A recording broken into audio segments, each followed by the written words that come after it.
All right, folks, welcome back to the channel. If you're tuning in, it's because you love us over here at Two Guys Take on Real Estate.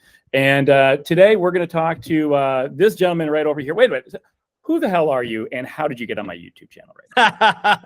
Well, my name is Michael Zuber and I run a story called One Rental at a Time. I think it is the way for most people to build wealth, just one rental at a time, kind of simple, slow process. That's who I am. That's fantastic. Well, you know, people have referred to Matt and I as exactly that. He's simple, I'm slow. And that's why we formed up as a team together. And let me tell you, things work great when you take things one step at a time.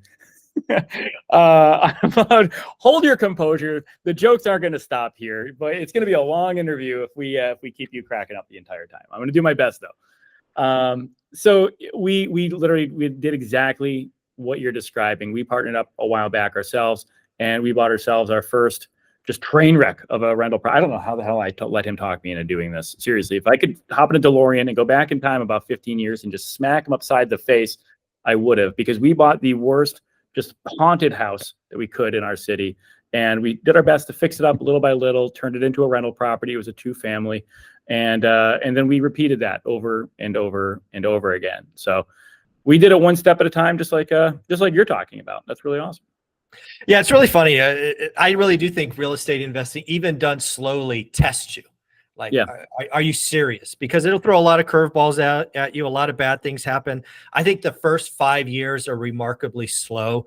It's funny. Your first, rental property was a train wreck. Mine, what we bought, right? But my first tenant was a train wreck, right? They move in, never pay rent, get divorced. Husband becomes an alcoholic, damages the property. I'm in California, so it's 3 months to get them out. We were tested, on that. And frankly, I was ready to give up, but the wife is smarter than me. And she said, let's try one more time. And the rest is history. But yeah, that first one, woo, that left a scar. I hear you. And honestly, that's one of the things that I think a lot of our people that watch our stuff and follow our channels kind of the same thing as well, is they're really scared, because they hear these kind of horror stories about, and we had the same thing, right? I always say our first tenant was our worst tenant.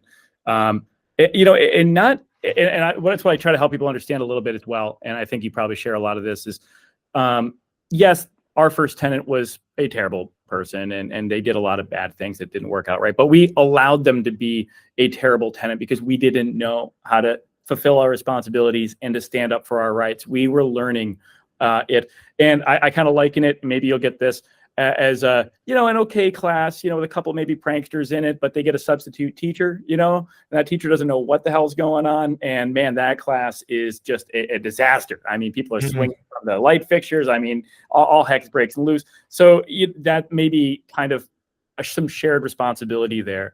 So I love being able to tell, our followers that, you can minimize how bad a tenant can be once you've learned how to do this stuff a little bit better. Yeah, I completely agree. Right. I do believe that one of the books that changed, that I use is called Extreme Ownership. Right. At the end of the day, it's your money. It's your decision. Even if you have property management, which I have, right. I'm 2.5 hours away from my market, but it's still on me. Stop blaming others, take ownership, learn the lesson. And I would argue that we did everything right with our first tenant and it still went bad. They had the right income. They had the right references. They got divorced, which I don't know if you've seen it on your applications, but there's not a box that says, are you getting divorced on the application, right? It's not there. Right. Bad things happen. Life happens. He wasn't happy. He got a bit drunk. He stopped working. He stopped paying and, bad stuff happened. But I've done this for 20 years and I have kind of like 2 terrible stories. It's kind of horrible that one of them is my first tenant. Right. But you're right. The good news is not celebrated, right? I have had tenants pay off properties. Think about that. You own an asset, fixed rate debt, inflation, tenants pay it off. Getting wealthy is really simple. Create disposable income, become good at something or elite at something. For us, it was rental properties, and do it for a decade. You do that, 1, 2, 3, I like your chances. Yeah. The great thing about you putting it like that, I think for anybody that's viewing is, it's simple enough to understand. It's obviously challenging to execute because it takes a lot of everything. You have to hone a skill and you have to, really be able to stick to it and endure. And getting past your first, knockdown is and getting back up off the mat is something that a lot of people don't have, innately. And you have to, with me, I was lucky to have a business partner that, we would take turns picking each other up off the mat. It sounds like with you, you had a wife who's clearly the brains of the operation, as you said. Clearly. But, so, I mean, really, a lot of people think, hey, I'm in this on my own. If I do this, I don't know how I would handle all these things. Yeah. And you have to build a team or, a partnership. Yeah. Well, I think there's a couple of things you said that are very wise, but let's turn it so other people can do it. We are both fortunate to have business partners. Again, I call my wife a business partner in this example, where we were kind of ham and egg. When I had a bad day, she was okay. When she had a bad day, which they came, I had a good day, right? So that was very, very cool. But if you're doing this alone, the thing that I highly recommend, and I frankly got wrong for 5 years, was you have to find your community of other people on the journey.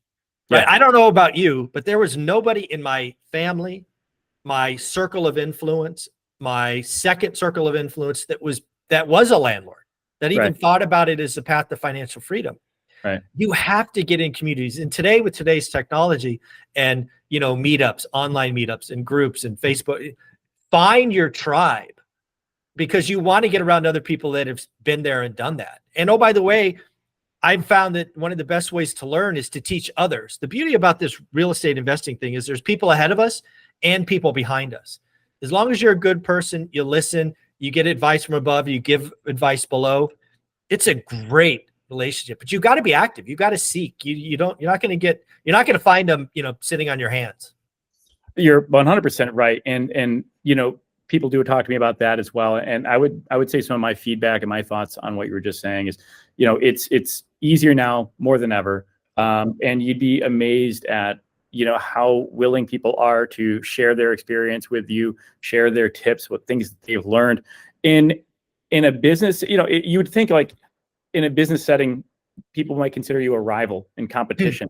So they're less likely to want to share or help or assist.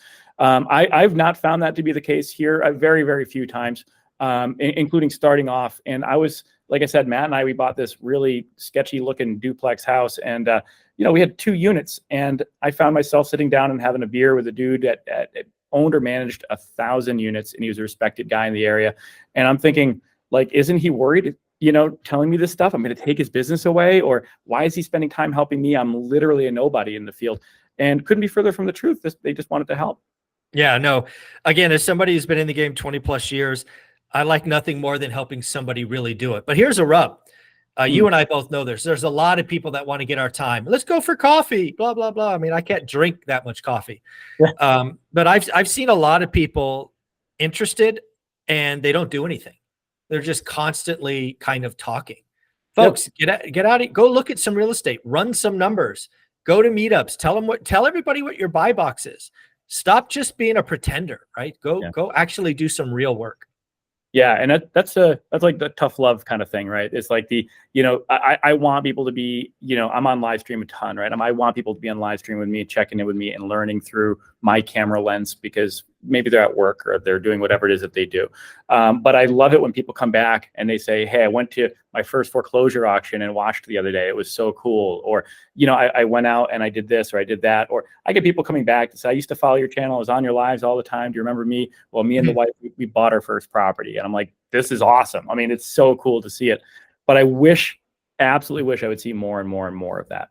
You're absolutely right. Getting out and taking some kind of action is huge. Versus like, I need to learn more, and always finding a reason to not take action. That's, again, one of the things I love about having a partnership, and Matt and myself are kind of very polar different people with that. You remember the Kool-Aid Man? I do. Sure. I always kind of like liken him to the Kool-Aid Man, where I'm like, hey, we should think about this. And he's like, da, da, da. And then, he just burst through a wall and he's like, oh yeah, and I'm like, dude, you can't just burst through walls. Like, we got to fix that, man. That's money. what if that's a load bearing wall? What if there's a stud there? Like, what's on the other side of the wall? You just bombed your way through. Like, what are you doing? So we wouldn't get anything done if he didn't charge through it. And we probably wouldn't have survived some of his headlong, collisions into a wall if it wasn't for me trying to damage control and figure this stuff out a little bit. So it's really good. It's you don't have to do almost anything these days alone. Even if you're not partnered up with somebody, there's going to be somebody out there on a message board, a forum, or a chat group that you can interact with, and they can kind of counterbalance. You don't want a yes man. You want somebody that's a good counter. Yeah. No, totally agree. Yeah. So, all right. So it sounds like you've got a lot of experience with this stuff. I think it's really interesting that you own stuff way outside of your market, and you have other folks manage stuff. I'm a bit different from that. We have mostly only done stuff in our absolute area and market, and have always self-managed. So, tell me about, do you have any, it sounds like you had a little bit of a train wreck situation on your first one, but you didn't have too many.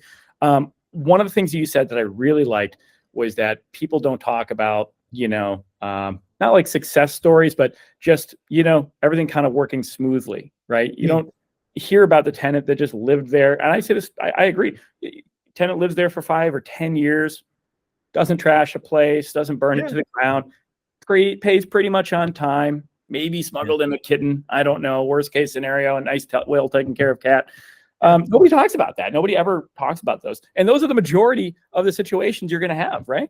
Yeah. I mean, so I've had thousands of tenants over the last 20 years, and I would say somewhere between 95 and 96%. So absolutely the majority are just hardworking, great families that want a safe place to live. Yeah. I mean, it's the overwhelming majority. You do have 2 or 3% that need to be reminded to pay rent for whatever reason. That's just how that's how they're wired. And then every once in a while, you stumble across a true evil person. Yeah. And, you can weed them out, right? To your earlier point.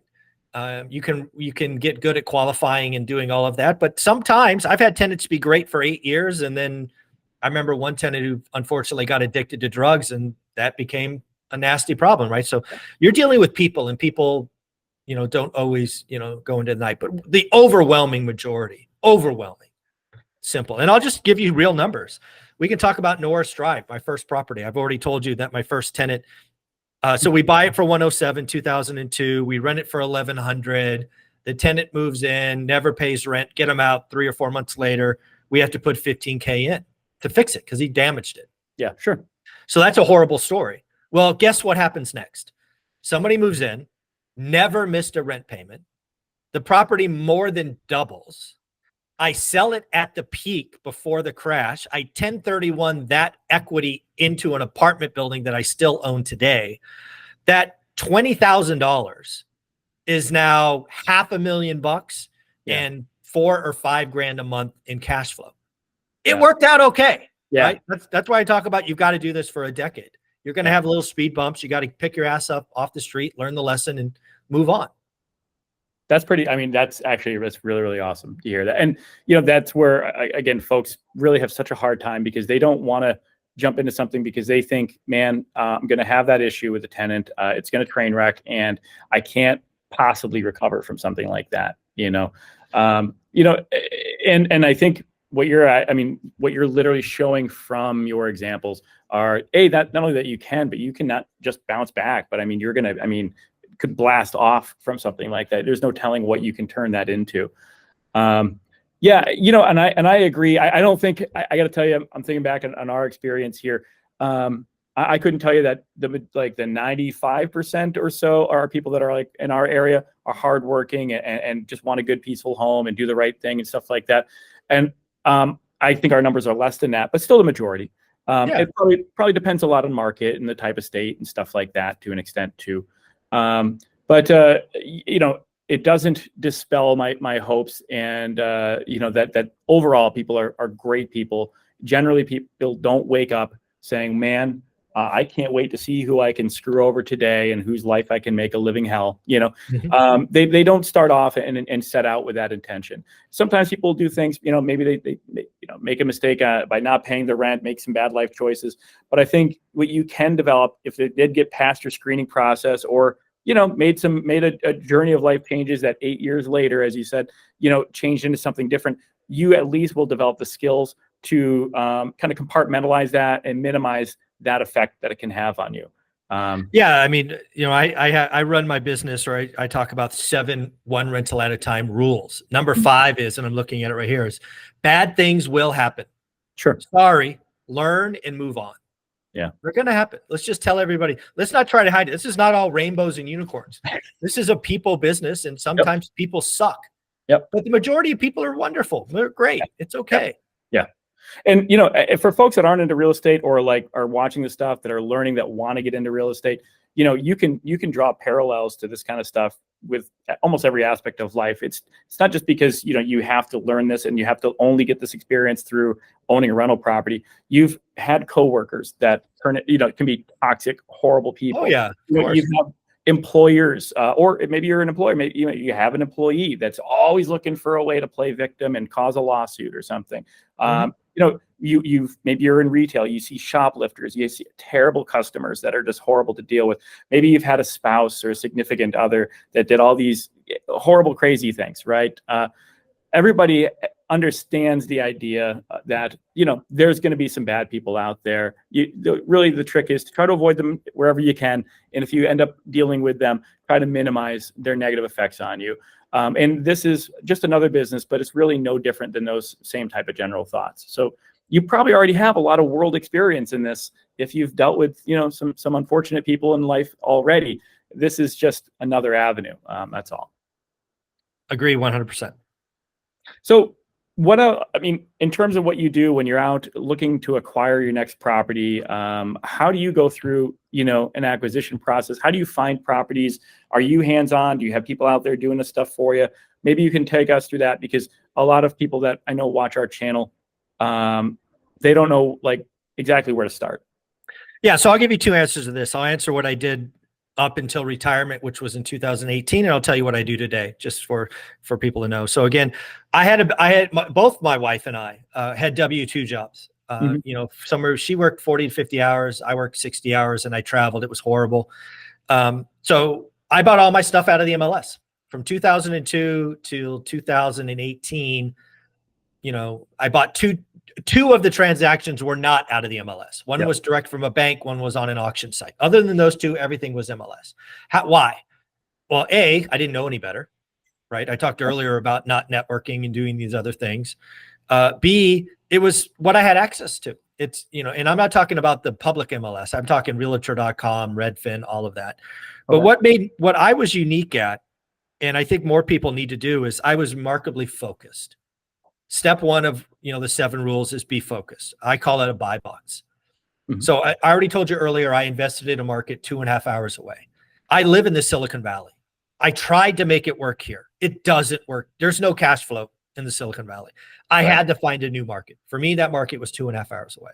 I didn't know anyone. I never lived there, never been there, but the numbers worked. So I spent a while creating a buy box. And again, I chose Fresno, California. It's 1 million people. It's too big. So I ultimately had to get down to a very, very, very focused area. So here it was in 2002, 93703. So a specific zip code, single family homes, a certain asset, 3 or 4 bedrooms, 2 baths, 2-car garage, between 1,200 and 2,100 square feet. That was all I looked at for 3 years. Wow. Now, the power in that is twofold. One is it doesn't take very long to learn what a good or great deal is when that's all you look at. But 2, and this is where most investors fall down, is it gave me permission not to look at anything else. I didn't look at duplexes. I didn't look at condos. Yep. I didn't look at other areas of Fresno. And I think that's where most people get wrong, is they're all over the board. They're not learning. They're stuck. They're going backwards. And man, the number of new investors that say, hey, I'm going to look at Dallas and Miami and Memphis and Detroit. Are you freaking kidding me? Yeah. There's no way you can learn anything. So one of my superpowers, or probably my only superpower, is I have the ability to be focused. Yeah. And again, that small criteria produced between 20 and 40 active listings at any one time. That's all I looked at for 3 years. So guess what I bought? That's all I bought for the first 3 years. And I mean, and it worked. It worked. Yeah. Yeah. Because the whole idea of this, dude, is you got to buy great deals. Right. I do not want to be average. Right. You don't get rich being average. But the only way to learn is you got to learn average and then do great deals. And you can't do that by looking at the entire market. You got to be focused. That's what 90% of new investors get wrong, is they're just all over the board. They don't know what their buy box is. So, I mean, you would say another word for focus would be to be niche, to find something that's, very specific and focus on that. I mean, that's actually, I would agree with that completely from what I've seen in our experience.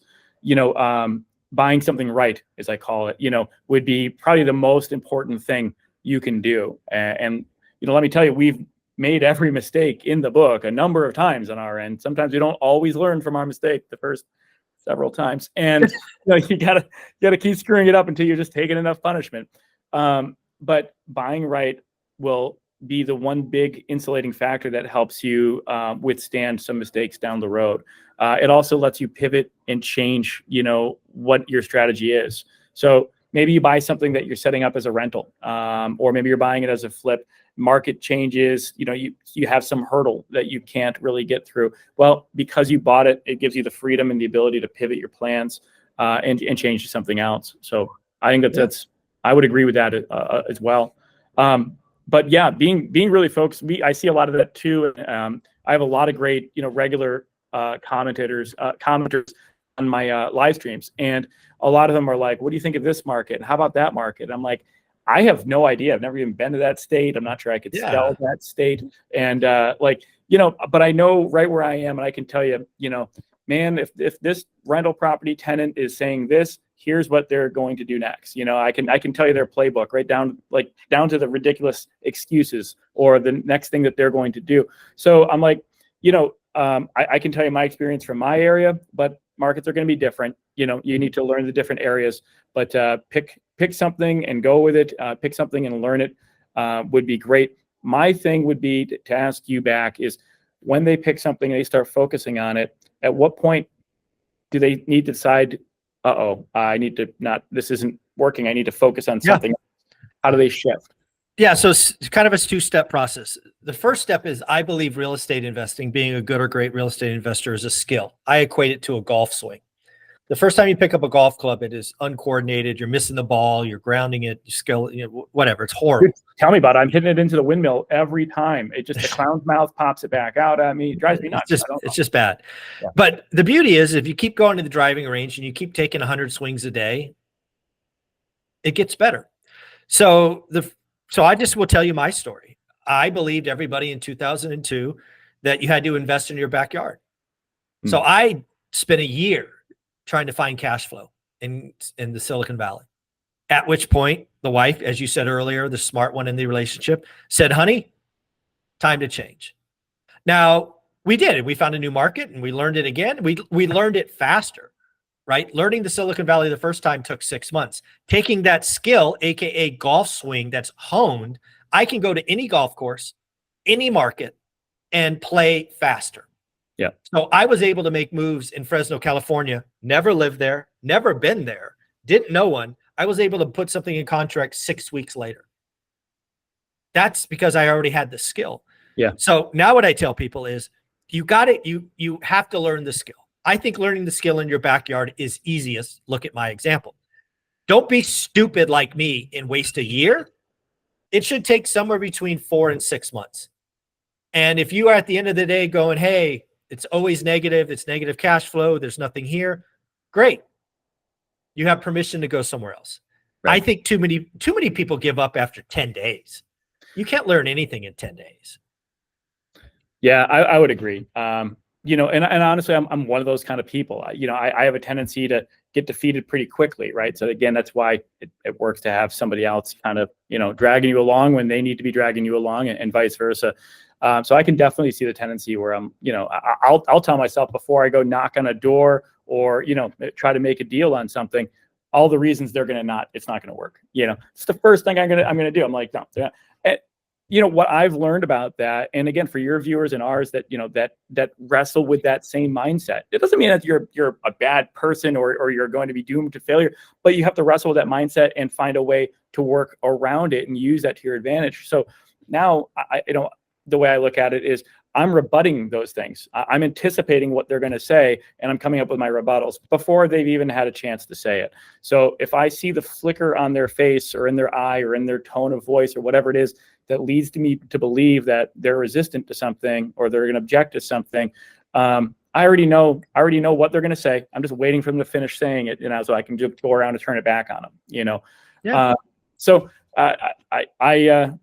I love it. I mean, I think that's some great feedback. And just because the wife is the brains of the operation over there, doesn't mean you can still have the looks. So sorry, I'm 0 for 2. Oh my God! Oh no, we're gonna find something for you before we end this thing. I'm telling you. People jump in. I hope people are. If there's comments turned on here, people better be jumping in and tell us what this guy's rocking it at, because he's 0 for 2. Help him out. All right. So what else should we cover here? I heard something about school community, and I wanted to ask you a little bit more about that and what that whole situation is. Yeah, so One Rental at a Time has been kind of now a 6-year journey, right? One Rental at a Time started as a book. That book led to a YouTube channel, led to courses, led to live events. But one of the things that I have quickly realized is people need more immediate communication, right? There's one thing to kind of read a course and like read a chapter and all of that. But people just need more instant communication. So something I just rolled out, it's like 10 days old, is I created a One Rental at a Time school community, which I think is very different. I'm basically mashing my 15 millionaires that come back on my channel every week with my now, thousands of raving fans. And we're getting into this environment where at least 2 times a week, they can get on live with me and or a millionaire and ask real-time questions. It is also a place where I'm taking, courses that I used to charge for and giving away. The one that just got loaded is I did a $1,000 10-week boot camp, hands-on, right? 2 hours a time. And I'm like, you know what? If I'm going to really give this school thing a go, let's give some really meaty things away. So we did that. It's their $1,000 course for free in school. Awesome. Yeah. And then the other thing that's already starting to grow, which is pretty awesome, is again, I have a Rolodex of millionaires that come back on One Rental at a Time, and they're now hosting Zoom calls in school in their area of expertise. For example, I'm not a mortgage broker, but I talk to Matt, the mortgage guy, every Wednesday. So he's going to host a monthly call where you can bring your mortgage questions. You can bring definitions. You can bring a quote from another broker and get feedback. Are you getting ripped off? So yeah, I look forward to seeing school add more immediate kind of answers, because sometimes you just need that one little thing and you can move forward. And yeah, I'm pretty excited about it. That's cool. I mean, that's some real heavy hitting asset right there to bring to people. I think it's really awesome. Especially I loved your thought on the idea that people need to get some kind of, immediate back and forth. I agree. I mean, you can Google search anything these days and you can see what people have posted in forums and stuff, but the thread is 3 years old or whatever, and people aren't replying, so, you want to know more, you want to know more, but you don't want to wait a week and a half to get that answer to that question that what was I talking about? Oh, right. Yes. Okay. Because you start moving on, you move on when you don't have the answers. And I think it's cool when you get motivation under you, I want people to keep going. Yeah. And just so people aren't surprised, I priced it at a whopping $20 a month. Wow. Yeah. I'm not here to, charge $100 or $97 or whatever other people are doing. They're just buying you new hats left and right with that thing. My God. Yeah. So yeah, I look forward to exceeding expectations. That's really, really cool. Well, I mean, I have no doubt that you will. I mean, $20 doesn't even get you much. You can barely go through the drive-through McDonald's these days for that. So as a single person. Right? Yes, I know. And, I mean, and especially for something that could be literally life-changing, or at the very least, say, hey, wow, I won't go, pick up Starbucks coffees for me and the wife today. I'll stay home. We'll make our coffees and we'll do this instead. And, this could be maybe something you build on. Maybe it's something you grow with. Maybe it's something you utilize. Maybe it's something you don't, but you just put it in the category of, hey, I learned a little bit of something. Yeah. Then the beauty of the school community, it's only 10 days old. The students that are already in it, which is north of 50, I don't have a current count. They're already interacting with each other. And the beauty of a school community that's, $20 is you have people that are really doing it. So we talked earlier about helping people above and below. It's already happening. That's cool. Let alone the calls, and the free courses and all that other stuff. So it's I think it's going to be a thing. So it's pretty cool. No, that is really cool. And I do, we see that in our comments, especially in our chats on our live streams and stuff. We have people that they're always interacting back and forth. These are folks that, you know, hey, yeah, no, I tried that. I don't know if you want to do it like that, because I just went through something like that. And I'm like sitting there and I'm just watching all these responses, you know, just kind of ping pong back and forth. And I'm like, this is really awesome. This is awesome. Yeah. Yeah, I agree. I think having a platform for that is fantastic. So I wish you the best, but thank you. I don't think we need to wish it. I think it's the reality and it's going to happen. So yeah, I think it's pretty cool. Yeah, that's really awesome. Let's see. Anything else we should be covering today? No, I will say one thing. I just want people to know it's possible. It's absolutely possible. Yeah, no one's special. I wasn't given a silver spoon. You know, it's again, it's 3 steps: create disposable income, make more money, spend less money, or do both, become really good at something. I chose real estate, and then do it for a decade. I now have been doing it for 20 years. I've been retired for more than 6. It's pretty awesome. It's worth it. So I believe in you. You know, hopefully you believe in yourself. I think that's fantastic. And some of my visions line right up with that. Again, I grew up getting free school lunches, you know, and so I get that. Somebody once told me that, you know, most people that are overnight successes aren't, you know, and I think that's a huge problem right now, is so many people say, like, they expect to start doing something and have immediate success. And if they don't, they feel that they failed, because they see it everywhere, especially with social media now. They're seeing just all the success out there. They're seeing the results of either somebody really getting an amazing leg up, like being a silver spoon, or hitting the lottery, you know, so to speak. Or lying. Yeah, or lying. Or they're seeing the aftermath of a 10-year, 15-year journey. And that's the reality of it. It is the 10 and 15-year journeys that end up really being something you can do. And I think anybody can do this, you know, if they commit to it and put their minds to it. I totally agree. Yeah. Well, that's really fantastic. I mean, I appreciate it. And man, I think I'm motivated. I'm going to turn into the Kool-Aid man after this. Nice. Go. Yeah. Going to go knock down a load-bearing wall, I think, is what's going to be my life. Don't do that. Well, thanks so much for hanging out and chat with me today. I think I appreciate it, man. Thank you for the opportunity. Yeah, for sure. For sure. If we can do something like this again, anytime, you know, feel free to shout out and let me know. You got it. I'm in.